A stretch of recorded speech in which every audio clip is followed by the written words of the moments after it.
ओम शांति। 29 अप्रैल 2023 बाबा के आज के महावाक्य हैं। बाबा समझाते, मीठे बच्चे, श्रीमत ही श्रेष्ठ बनाएगी, पर मत व मन मत श्रापित कर देगी। इसलिए श्रीमत को कभी भी भूलो मत।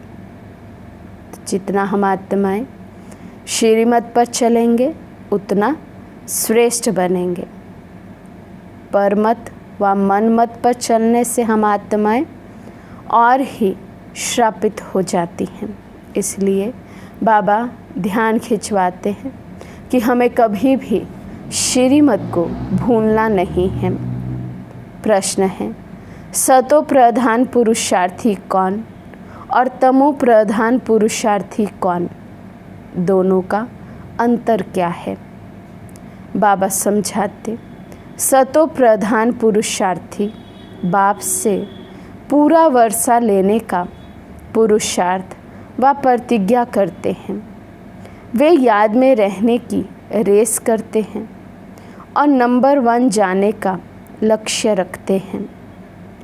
तमो प्रधान पुरुषार्थी कहते, जो तकदीर में होगा। अच्छा, प्रजा बनेंगे तो प्रजा ही सही। उनके आगे माया का ऐसा विघ्न आता जो रेस से ही बाहर निकल जाते हैं। तो जो अच्छे पुरुषार्थी होंगे, सतो प्रधान पुरुषार्थी होंगे, वे प्रतिज्ञा करेंगे, बाबा को याद करेंगे, अपनी मेहनत करेंगे। और जो तमो प्रधान पुरुषार्थी होंगे तो बाबा कहते, वे कहेंगे जो किस्मत में होगा, जो भाग्य में होगा सो मिल जाएगा। तो बाबा कहते, ऐसे सोचने वाले धीरे धीरे इस रेस से ही बाहर हो जाएंगे। गीत है मुझको सहारा देने वाले। ओम शांति। बच्चे जब सन्मुख बैठे हैं तो जानते हैं हम जीवात्माएं हैं। यहाँ तो जीवात्माएं ही होंगी ना। जब आत्मा को शरीर नहीं है तो अशरीरी है। तुम तो शरीर सहित बैठे हो। आत्मा व परमात्मा जब तक शरीर में ना आए तब तक बोल नहीं सकते। तुम जीवात्माएं जानती हो, बाप के सन्मुख बैठे हैं, हूबहू जैसे 5000 वर्ष पहले सन्मुख आए थे। बच्चे ज़रूर बाप से ही वर्षा लेंगे। जानते हैं हम अपने परम पिता परमात्मा बेहद के बाप के सन्मुख बैठे हैं। क्यों बैठे हैं? बाप से बेहद का वर्षा लेने। जैसे स्कूल में समझते हैं हम टीचर द्वारा इंजीनियरिंग सीखते हैं, बैरिस्ट्री सीखते हैं, ये एम ऑब्जेक्ट रहती है। तुम बच्चे समझते हो परम पिता परमात्मा हमको ब्रह्मा के तन से बैठ राजयोग सिखलाते हैं। भगवानुवाच, ये तो बच्चों को समझाया है कि भगवान निराकार को कहा जाता है। जीवात्मा पुनर्जन्म ज़रूर लेती है। कोई भी सन्यासी से तुम पूछो मनुष्य पुनर्जन्म लेते हैं तो ऐसे नहीं कहेंगे कि नहीं लेते हैं। नहीं तो 84 लाख जन्म कैसे कहते? पूछो तुम पुनर्जन्म को मानते हो? ये तो बरोबर है।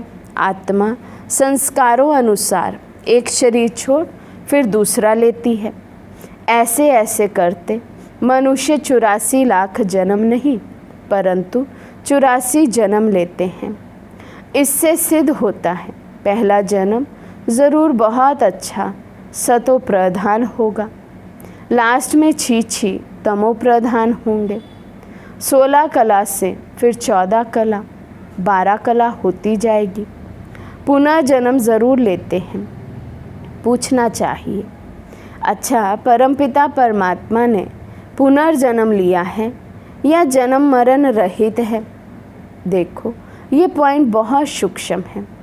अगर कहेंगे जन्म मरण रहित है तो फिर शिव जयंती सिद्ध नहीं होती। कहेंगे शिव जयंती तो मनाई जाती है, समझाया जाता है, हाँ शिव जयंती है, परंतु जन्म के साथ फिर मरना जिसको कहा जाता है वे नहीं है। अगर मरे तो फिर पुनर्जन्म लेवें। बाप कभी पुनर्जन्म नहीं लेते। वे इस तन में एक ही बार आते हैं बस, फिर पुनर्जन्म में नहीं आते हैं। परम पिता परमात्मा पुनर्जन्म रहित है। वे कब सतो प्रधान से तमो नहीं बनते। आत्माएं तो सब जन्म मरण में आते आते पतित बन जाती हैं, फिर बाप आते हैं पावन बनाने। इससे सिद्ध होता है आत्मा ही पतित होती है। आत्मा पावन आती है फिर माया पतित बना देती है। बाप कभी भी बच्चों को गंदी मत नहीं दे सकते। इस समय के पतित मनुष्य पतित मत देते हैं। अब पावन बाप कहते हैं कि पतित नहीं बनो, अर्थात विकारों में नहीं जाओ। रावण की मत से दुख धाम बन गया है, पहले सुख धाम था। ऐसे नहीं बाप ही सुख दुख देते हैं, नहीं, बाप कभी बच्चों को दुख की मत दे नहीं सकते। माया ही दुख देती है। उस समय माया पर जीत पाने से ही तुम जगत जीत बनते हो। मनुष्य माया का अर्थ नहीं समझते। वे धन को माया कह देते हैं, कहते हैं ना इनको माया का नशा बहुत है, परंतु माया 5 विकारों को कहा जाता है। अगर 5 विकारों का नशा है तो माया एकदम खा जाती है। सतयुग त्रेता में माया का नशा होता नहीं। वहाँ रावण का बुत बनाकर जलाते नहीं, बुत कड़े दुश्मन का बनाया जाता है। रावण राज्य शुरू होता है आधा कल्प से। देह अहंकार आने से फिर और विकार आ जाते हैं। शास्त्रों में कोई ये बातें नहीं हैं, लिखा हुआ है देवताएं वाम मार्ग में अर्थात विकारों में जाते हैं। माया के वश होने से परवश हो जाते हैं, परमत पर चलते रहते हैं। अभी तुम चलते हो श्री मत पर मत माना माया की मत। श्री अर्थात श्रेष्ठ मत है बाप की, वे है पर मत रावण की मत। इसलिए बाप ने कहा है आसुरी संप्रदाय सब रावण की जंजीरों में दुखी हैं। मनुष्यों ने सत्युग की आयु लाखों वर्ष समझ ली है, तो तुम हिसाब किताब बताते हो 5000 वर्ष कैसे हैं। क्राइस्ट को 2000 वर्ष हुआ, बुद्ध को 2250 वर्ष हुआ, फिर इस्लामी को 2500 वर्ष हुए। सबको मिलाकर आधा कल्प हुआ। इनके पहले तो देवताओं का राज्य था, फिर देवताओं को लाखों वर्ष कैसे कह सकते हैं। इतने वर्ष होते फिर तो मनुष्य बहुत हो जाते। इतने तो है नहीं, 5000 वर्ष में ही करोड़ों मनुष्य हो जाते हैं। कहते भी हैं क्राइस्ट से 3000 वर्ष पहले भारत में आदि सनातन देवी देवता धर्म था। 5000 वर्ष पूरे हो जाते हैं, नाटक पूरा तो होता है ना। इन बातों को कोई जानते नहीं है। मैं जो हूँ, जैसा हूँ, ये चक्र कैसे फिरता है कोई जान ना सके। बाप ही समझाते हैं। ये है गीता। बाप ने आकर सहज राजयोग सिखाया था, तब उनका नाम गीता रखा है। जैसे क्राइस्ट ने सिखाया तो उनका नाम बाइबल रखा है। ये अनादि नाम रखे हुए हैं, वे रिपीट होते हैं। बाबा बूढ़ियों को भी समझाते हैं। ये बहुत सहज बात है। सिर्फ बाप और वर्षे को याद करो। बच्चा पैदा हुआ, गोया वारिस पैदा हुआ। तुम समझते हो हम बाबा के वारिस हैं। 5000 वर्ष बाद फिर से मिलने आए हैं। घड़ी घड़ी 5000 वर्ष ही कहेंगे। 2-3 वर्ष पीछे आने वाले भी कहेंगे हम 5000 वर्ष बाद फिर से आए हैं। ये बड़ी गुहिया बातें हैं।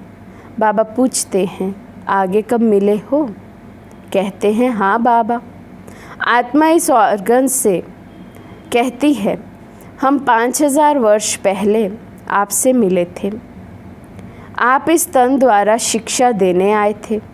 जो पक्के पक्के बच्चे हैं समझते हैं हम बाप से बेहद का वर्षा लेने बैठे हैं। हम बेहद के बाप के बने हैं ब्रह्मा द्वारा। बाप कहते हैं मुझे पहचानते हो? मैं तुम्हारा बाप हूँ। कहेंगे हाँ बाबा, हम आत्माओं का आप परम पिता परमात्मा बाप हो। बाप ही कहते हैं तुमको हमने स्वर्ग में भेजा था, वर्षा दिया था, फिर माया ने छीन लिया। अब फिर मैं देता हूँ। माया वर्षा छीनती है, बाप दिलाते हैं। ये तो अनेक बार खेल हो चुका है, होता रहेगा। इसका अंत नहीं है। बाप के बनते हैं, फिर कोई सगे कोई लगे, कोई सौतेले कोई मातेले बनते हैं। कच्चे पक्के तो है ना। पक्कों को भी माया एकदम जीत लेती है। बच्चे कहते हैं बाबा हम जहाँ तक जिएंगे आपसे वर्षा लेते रहेंगे। विकर्मों का बोझा सिर पर बहुत है। जो जितना तुम याद में रहेंगे उस योग अग्नि से तुम आत्मा पापात्मा से पुण्य आत्मा बनती जाएगी। आग चीज़ को पवित्र करती है। तुम्हारी है योग अग्नि। ये है बेहद का यज्ञ जो बेहद के सेठ ने रचा है। इतना समय कोई भी यज्ञ नहीं चलता। 5-7 रोज़ व 1 मास यज्ञ रचते हैं। तुम्हारा यज्ञ तो कितने वर्षों से चला आता है। बाप सुनाते ही रहते हैं। कहते हैं भूल मत जाना, सिर्फ मुझे याद करो तो तुम्हारा जन्म जन्मांतर के विकर्मों का बोझा कटता जाएगा। कोई सन्यासी विद्वान आदि को ऐसे कहने आएगा ही नहीं। भगवान उवाच मुझ बाप को याद करो। ज़रूर आया हुआ है तब तो कहते हैं ना। बाप कहते हैं अब तुमको वापस जाना है। तुम्हारी आत्मा इस समय बहुत पतित है। अब तुम जानते हो योग से हम पावन बनते जाएंगे। बाप कहते हैं ज्ञान अमृत पीकर पावन स्वर्ग का मालिक बनो। ये साजन तुम सब सजनियों को पावन बनाने आए हैं। कहते हैं मुझे निरंतर याद करो। तुम्हारी ही प्रतिज्ञा है कि आप जब आएंगे तो और संग तोड़ तुम संग जोड़ेंगे। तुम पर वारी जाएंगे। स्त्री पुरुष पर, पुरुष स्त्री पर बलिहार होते हैं। यहाँ है बाप पर बलिहार जाना। शादी में एक दो पर बलिहार जाते हैं। अब बाप कहते हैं मनुष्य पर बलिहार नहीं जाना है। तुम्हारी प्रतिज्ञा है, आप पर बलिहार जाएंगे। आप हमारे पर बलिहार होना। बाप कहते हैं तुम बलिहार जाओ तो 21 जन्म तुमको सदा सुखी बना दूंगा। कितना भारी वर्षा है।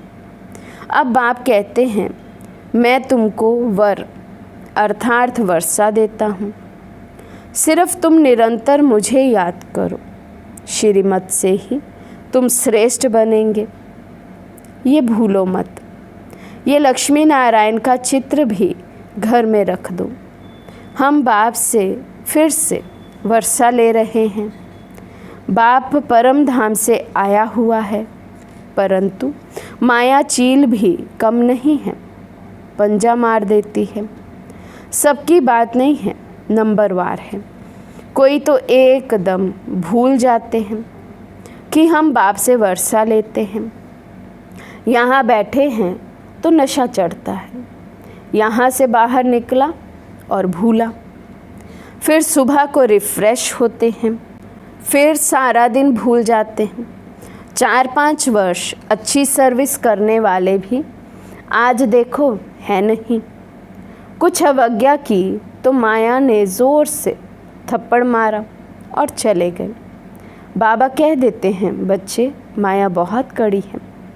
अवज्ञा करने से माया एकदम गिरा देती है। इसलिए गाया जाता है चढ़े तो चाखे प्रेम रस। देखते हो कैसे चकनाचूर हो जाते हैं। वैकुंठ में तो ज़रूर चलेंगे, परंतु पद तो नंबरवार है ना। भल वहाँ सब सुखी रहते हैं, फिर भी मर्तबे तो है ना। स्कूल में मर्तबा पाने लिए ही पुरुषार्थ करते हैं, ऐसे नहीं प्रजा ही सही जो तकदीर में होगा। नहीं, इसको तमो प्रधान पुरुषार्थ कहा जाता है। सतो प्रधान उनको कहेंगे जो बाप से पूरा वर्षा लेने का पुरुषार्थ व प्रतिज्ञा करते हैं। वे गुड़ धोड़ है ना।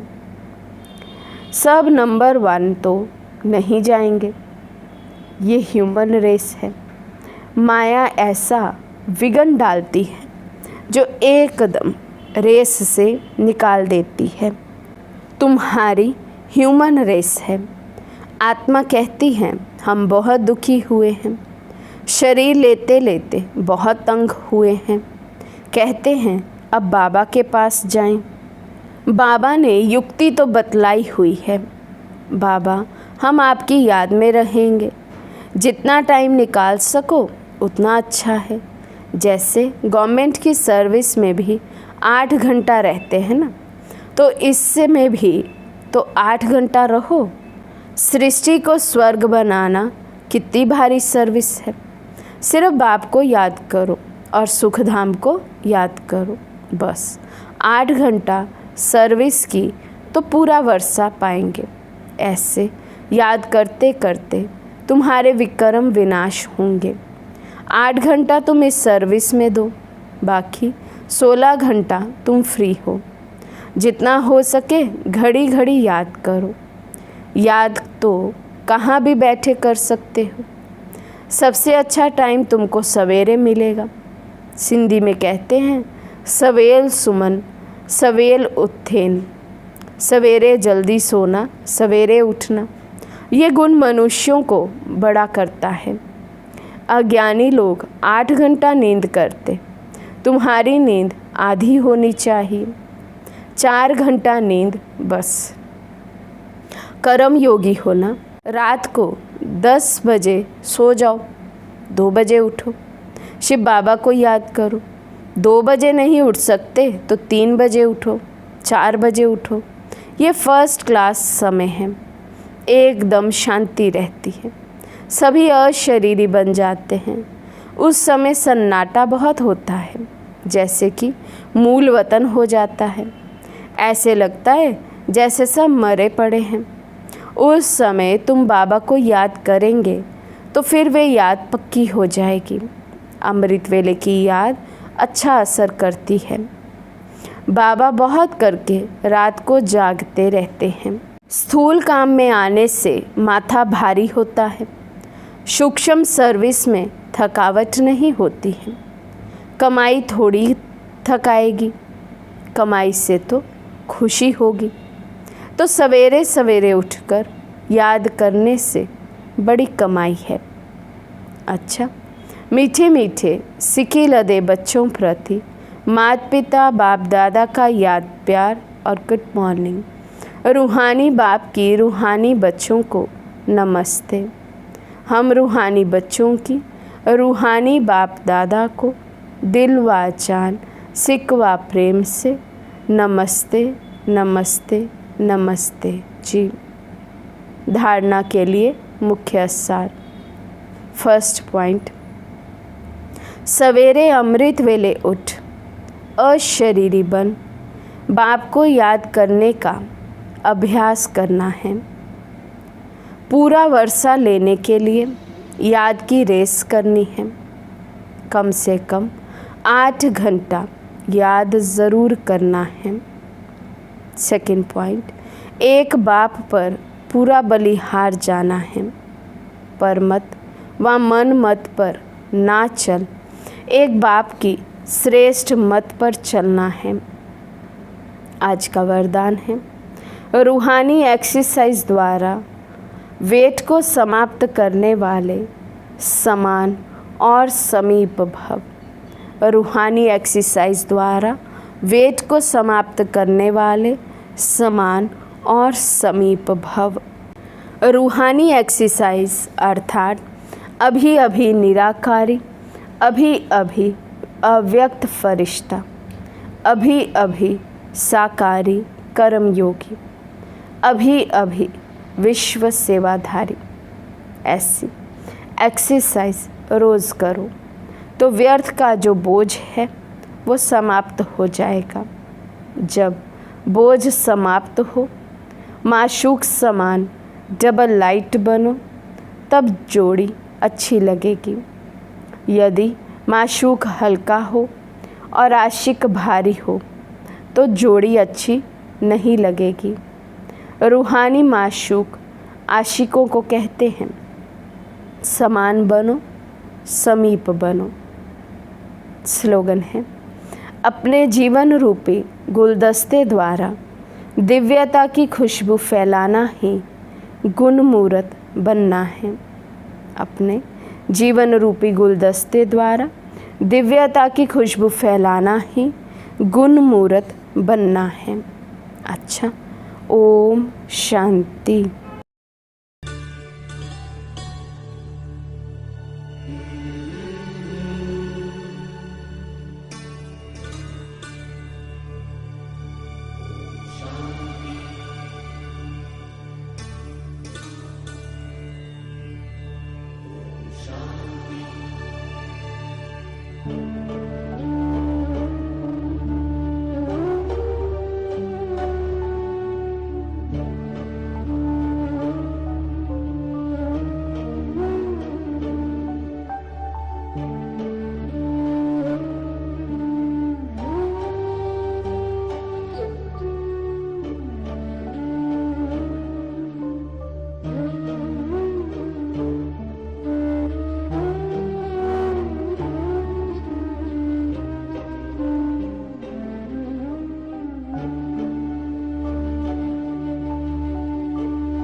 हैं।